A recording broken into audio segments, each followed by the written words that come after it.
اللاعب المهاري اللي بيجيب لك فاولات على حدود ال 18، اللاعب اللي بيخش ويرقص ويسدد على الجول. ده صفقة رابحة للنادي الاهلي، لاعب زي ما الكتاب بيقول. وفي المباريات الودية اعتقد انه اقنع كولر والجمهور. موجود كمان معاك رامي ربيعة وهاني وكريم الدبيس في الدفاع، فعلشان كده هختار شوبير هو حارس مرمى النادي الاهلي.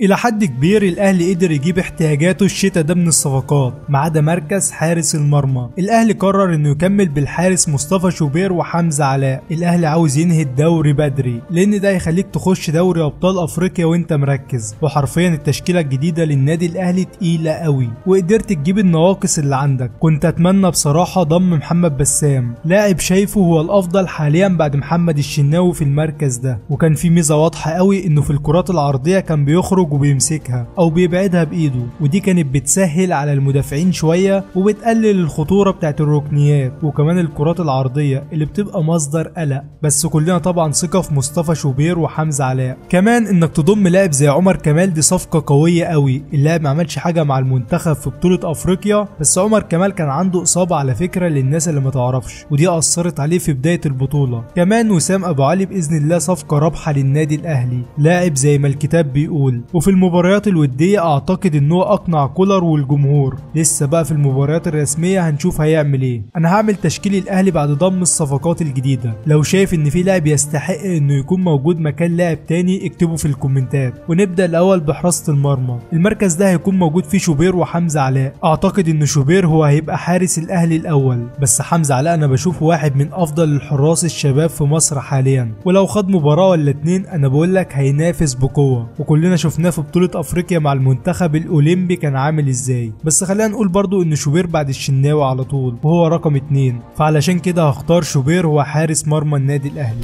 في مركز قلب الدفاع هيعتمد على الثنائي محمد عبد المنعم، ده رقم 1، وهيلعب جنبه طبعا ياسر ابراهيم. ثنائي شايفه مميز بشكل كبير، ولو كانوا لعبوا مع بعض في المنتخب ما كناش هنشوف الاخطاء اللي حصلت دي. على اليمين هيبقى معاك 2 لاعيبه كويسين قوي، الاول وهو عمر كمال ومحمد هاني، باعتبار ان اكرم توفيق هيلعب في وسط الملعب بعد كده. لو عاوز تدافع اكتر يبقى تلعب بهاني، ولو عاوز تهاجم من الطرفين يبقى لازم تلعب بعمر كمال. وانا هختار عمر كمال في التشكيله المثاليه، وعارف ان هو هيرجع مستواه تاني اللي عارفينه ان شاء الله مع النادي الاهلي. في الشمال طبعا مفيش غيره علي معلول، حل من الحلول السحريه في الملعب. كمان بديله كريم الدبيس، لاعب ممتاز قوي بيتطور بشكل كبير، فالمركز ده مفيش عليه قلق لباقي الموسم، بس لازم طبعا تدعم فيه الموسم الجاي وبقوه. في وسط الملعب في مدعكه، معاك حوالي 7 ولا 8 لعيبه كلهم كويسين قوي في المركز ده. تعال ناخدها مركز. يعني انت معاك في مركز 6 3 لعيبه، اكرم ومروان وكوكا. طبعا كوكا دلوقتي مصاب فهنخرجه من المركز ده، هيبقى معاك اكرم ومروان. اللي فايق حاليا وواخد اشاده الجمهور هو مروان عطيه، طور في المركز ده بصراحه، واحد من نجوم النادي الاهلي والمنتخب، فالمركز ده هختار فيه مروان عطيه.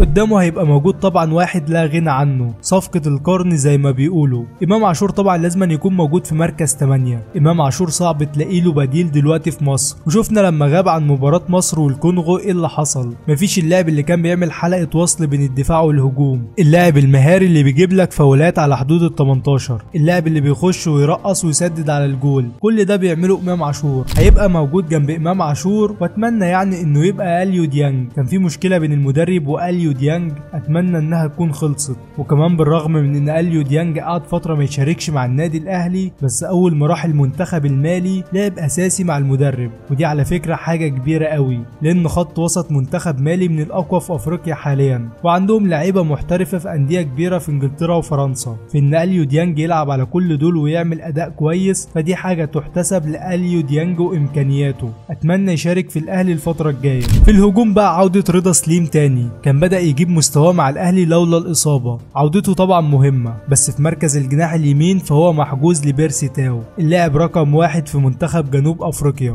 اما في الجناح اليمين هيبقى طبعا محجوز لحسين الشحات، وبصراحه جناحات الاهلي مميزه، فقط كانت تحتاج لمهاجم يخلص كل الشغل اللي بيعمله الجناحات، فحسين الشحات شحات وبيرسي تاو طبعا افضل اتنين في المركز ده حاليا. في الهجوم انت معاك 3 انطوني موديست وكهربا ووسام ابو علي. طبعا كل الناس هتحط وسام رقم 1 في المركز ده، لاعب مميز في ضربات الرأس ومميز في تحركاته ولاعب فعلا يستاهل يكون موجود في النادي الاهلي، بس ده ما يمنعش ان الاهلي لازما يجيب مهاجم للموسم الجديد مع كهربا ووسام، وانطوني موديست يرحل عشان يوفر مكان اجنبي في القايمه. ودي كانت تشكيله النادي الاهلي المثاليه بالنسبه لي. تعال بقى نشوف البدلاء هيكونوا مين. معاك حمزه علاء بديل، موجود كمان معاك رامي ربيعه وهاني وكريم الدبيس في الدفاع، موجود معاك اكرم توفيق والسوليه. انا بتكلم هنا على الناس الجاهزه، يعني انت معاك نيدفيد بس مش هيفيدك، ومعاك كوكا بس كده كده مصاب، فانا بتكلم هنا على الناس الجاهزه اللي هتساعدك في المباريات الجايه. كمان موجود معاك قفشه ورضا سليم بعد رجوعه، وكريم فؤاد وطاهر وكهربا، كمان بالاضافه الى كريستو انطوني موديست. شايف انها قايمه قادره باذن الله على التتويج بالنجمه ال 12. كل التوفيق للنادي الاهلي، ولو وصلت لهنا يبقى لازم تحط لايك، وما تنساش بقى تصلي على الحبيب عليه افضل الصلاه والسلام وتوحد الله. اشوفكم على خير، سلام.